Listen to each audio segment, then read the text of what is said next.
El tema que trataremos a continuación es el del patrimonio de las entidades locales, los bienes y derechos que lo conforman, sus clases, bienes de dominio público, patrimoniales, prerrogativas y potestades de las entidades locales en relación con sus bienes, los bienes comunales, el inventario y los montes vecinales en mano común. Para elaborar este tema yo he utilizado diferentes textos, empezando por el artículo 132 de la Constitución, que es el que da base constitucional al dominio público. De otro lado, he utilizado la Ley de Patrimonio del Estado, también el Reglamento de Bienes, la Ley de Montes Vecinales en mano común, y creo que ya está, no creo que se me olvide nada. Para comenzar, bueno, pues empezamos con el 132, que nos dice que la ley regulará el régimen jurídico de los bienes de dominio público y de los comunales, inspirándose en los principios de inalienabilidad, imprescriptibilidad e inembargabilidad, así como su desafectación, es decir, regulará el régimen jurídico de estos bienes y su desafectación. Son bienes de dominio público estatal los que determine la ley y, en todo caso, la zona marítimo-terrestre, las playas, el mar territorial, los recursos naturales de la zona económica y la plataforma continental. Por último, se dice que por ley se regulará el patrimonio del Estado. Es por ello que está regulada la ley de patrimonio de la Administración o del Estado, de la Administración pública. A continuación, yo me iría personalmente al reglamento de bienes de las corporaciones locales, donde se nos dice en el artículo 1 que constituye los bienes, que constituye el patrimonio de las entidades locales, es el conjunto de bienes, derechos y acciones que le pertenecen, pero quizá lo más importante viene después, porque nos habla del régimen jurídico y dice que se regirá, en primer lugar, por la legislación básica del Estado en materia de régimen local. Con legislación con carácter de ley sobre régimen local que regule patrimonio, solo tenemos la ley de bases y muy poquito. Después, por la legislación básica del Estado reguladora del régimen jurídico de los bienes de las administraciones públicas. Aquí está la Ley de Patrimonio de las Administraciones Públicas, la 3303.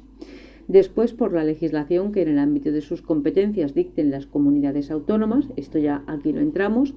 En defecto de legislación, por la legislación estatal no básica en materia de régimen local y bienes públicos, y por las propias ordenanzas de cada entidad, supletoriamente por el derecho administrativo y el civil.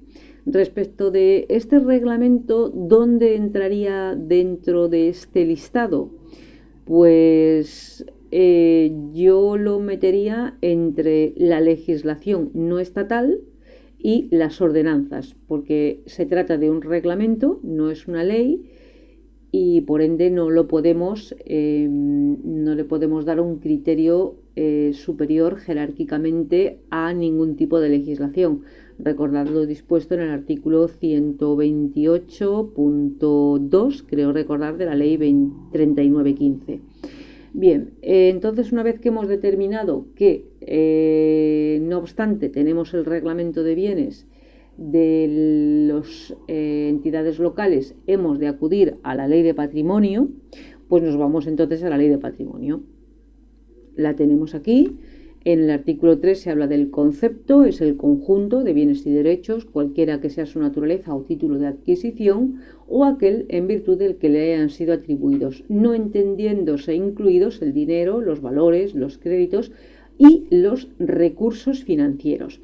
¿Cómo se clasifican? Pues en razón del régimen jurídico que se les aplica, tenemos en el artículo 5 los bienes demaniales, que son aquellos que, siendo de titularidad pública, se encuentran afectos al uso público o al servicio general, o aquellos a los que una ley otorgue expresamente el carácter de demaniales, siendo de dominio público estatal, en cualquier caso, los del 132.2 de la Constitución, que hablaba de las playas, la zona marítimo-terrestre, los recursos económicos del mar territorial, de la plataforma continental, el mar territorial, etcétera, etcétera.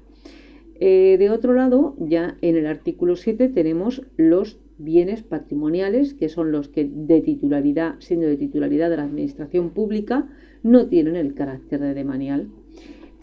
Para la clasificación yo creo que con esto es suficiente y ya hemos visto que son los bienes de dominio público y los patrimoniales. Respecto de las prerrogativas y potestades de las entidades locales en relación con sus bienes, me remito igualmente a la Ley de Patrimonio. Esto está recogido en el artículo 41 y siguientes. Vamos a ver si lo tuviera aquí. Aquí me parece que está, de las prerrogativas, sí, de las facultades y prerrogativas para la defensa de los patrimonios públicos. Y ojo con la nomenclatura, porque en el artículo 41 se habla de facultades y prerrogativas, indistintamente, ¿de acuerdo? Y se habla de investigar la situación de los bienes, deslindar en vía administrativa, recuperar de oficio o el desahucio en vía administrativa. Pero luego, cuando pasamos a ver cada una de las figuras, se nos habla en el artículo 45 de la facultad de investigación. Y la siguiente figura es la potestad de deslinde.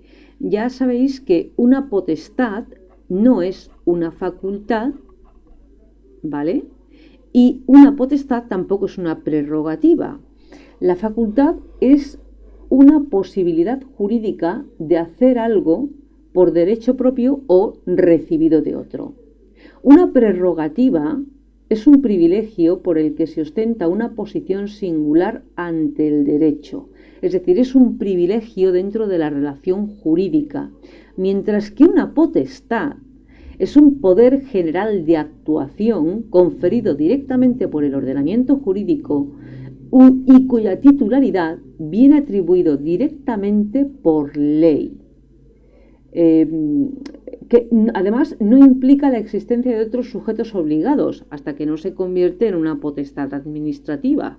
Hasta que no se determinan, no pasa a tener unos sujetos obligados, ni un objeto, ni el ejercicio puede derivar beneficios o gravámenes o situaciones irregulares. Así pues, ojo con la nomenclatura.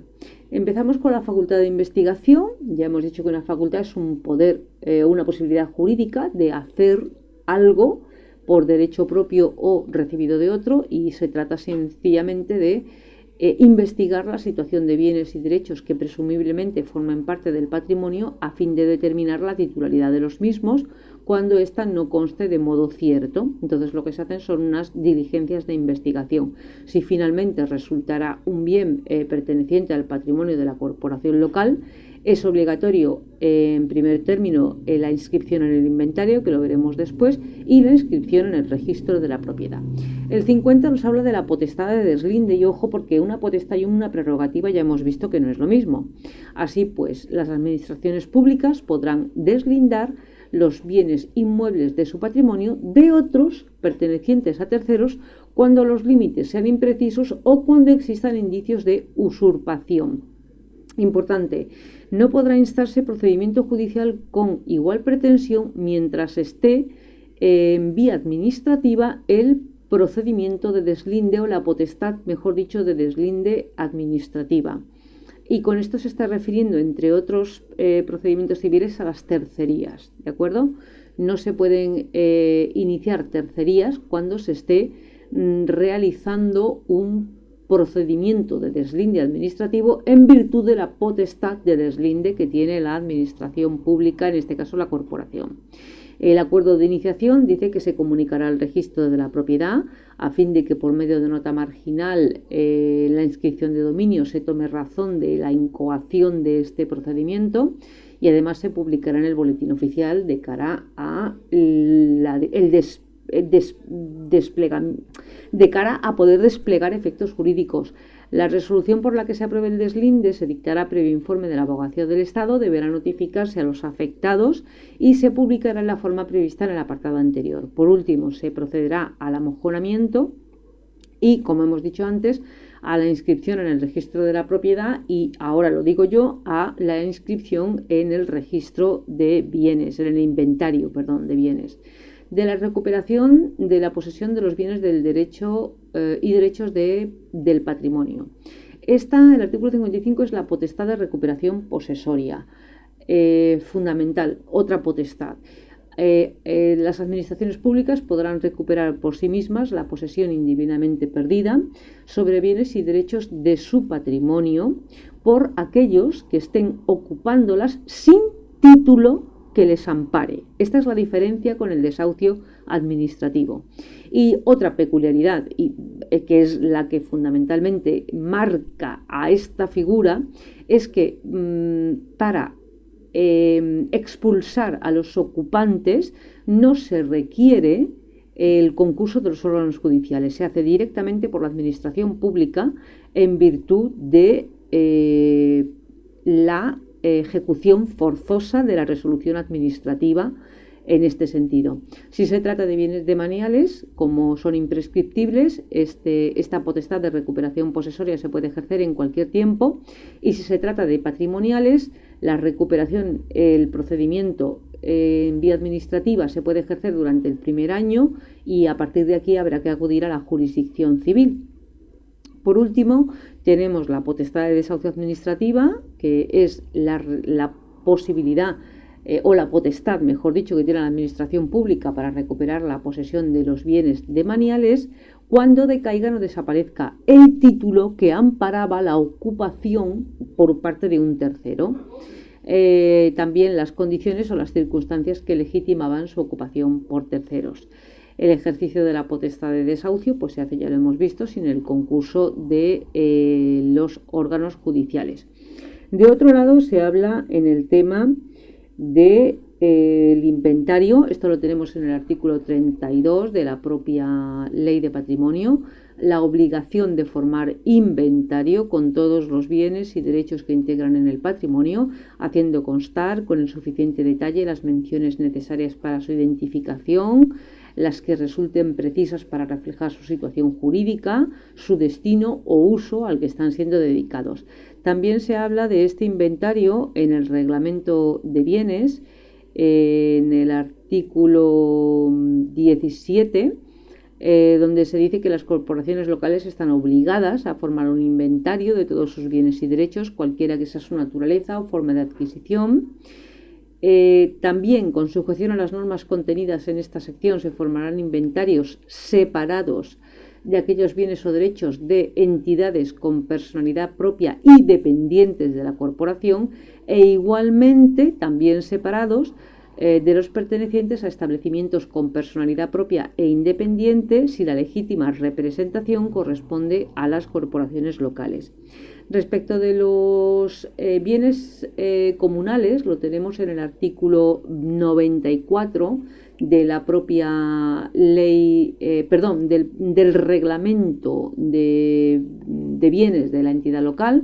Se nos habla de un posible aprovechamiento y disfrute de los bienes comunales. Los bienes comunales, a diferencia de los montes vecinales, tienen carácter demanial. Pertenecen al patrimonio de la corporación y tienen el carácter de demanial.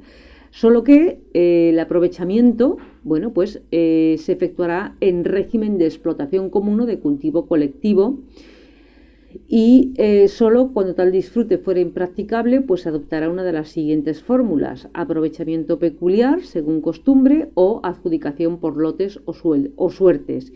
Y si estas modalidades no resultan posibles, pues se acudirá a la adjudicación mediante precio. Ha de decirse que cada forma de aprovechamiento se ajustará a las ordenanzas locales o a las normas consuetudinarias tradicionalmente observadas, por lo cual aquí cada uno se puede extender lo que quiera o lo que pueda en estos artículos que nos hablan sobre la explotación de los bienes comunales. Pero lo fundamental es que se trata de bienes de carácter demanial y, eso sí, la explotación se produce en común o de forma colectiva, y no pudiendo ser posible esta forma colectiva, pues el aprovechamiento peculiar. No obstante, el aprovechamiento peculiar o particular por una persona, que puede ser según costumbre o por sorteo, pueden aprovechar el predio, pero en ningún caso establecer vallas o impedimentos al paso, porque lo que se le cede es la explotación, pero en ningún caso ni el derecho de uso y disfrute, ni el derecho de superficie, con lo cual está prohibido cualquier tipo de cerramiento, que es común verlo en los bienes comunales. Y por último, para ver los bienes, los montes vecinales montes vecinales en mano común, nos vamos a la ley que específicamente los regula, y dice que se regirán por esta ley los montes de naturaleza especial, y tan especial porque no son patrimoniales pero tampoco son demaniales, que con independencia de su origen pertenezcan a agrupaciones vecinales. Es decir, ya se está diciendo que no pertenecen a la corporación, con lo cual no son ni demaniales ni patrimoniales, pertenecen a una agrupación vecinal en calidad de grupos sociales y no como entidades administrativas, y que vengan aprovechándolos constitucionalmente en mano común por los miembros de aquella en su condición de vecinos. Bueno, estos montes vecinales tienen un régimen específico. Se dice que son indivisibles, inalienables, imprescriptibles e inembargables.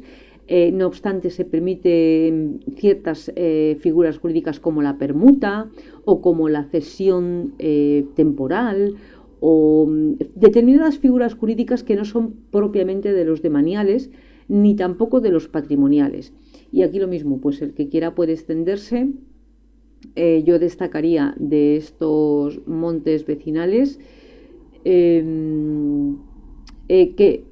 no siendo bienes indivisibles, inalienables e inembargables, entiendo que no siendo propiedad de las administraciones públicas, porque aquí se dice que pertenecen a agrupaciones vecinales, no gozan de las facultades o prerrogativas, que así las llama la ley de patrimonio de la administración pública, para la defensa de estos bienes respecto de posibles ocupaciones, deslindes, etcétera, etcétera. Se supone que han de acudir a la vía civil, porque además se establece aquí que dice pertenecen como agrupaciones vecinales y no como entidades administrativas, con lo cual en ningún momento pueden incoar procedimientos administrativos ni de deslinde, ni de desahucio administrativo, ni de recuperación posesoria. Lo que no tengo seguro es si pueden instar de la corporación local en cuyo término municipal estén insertos, si pueden instar que la corporación incoe estos procedimientos, dada la naturaleza específica de estos montes de naturaleza especial. Y con esto pues queda concluido el tema de los bienes de las entidades locales.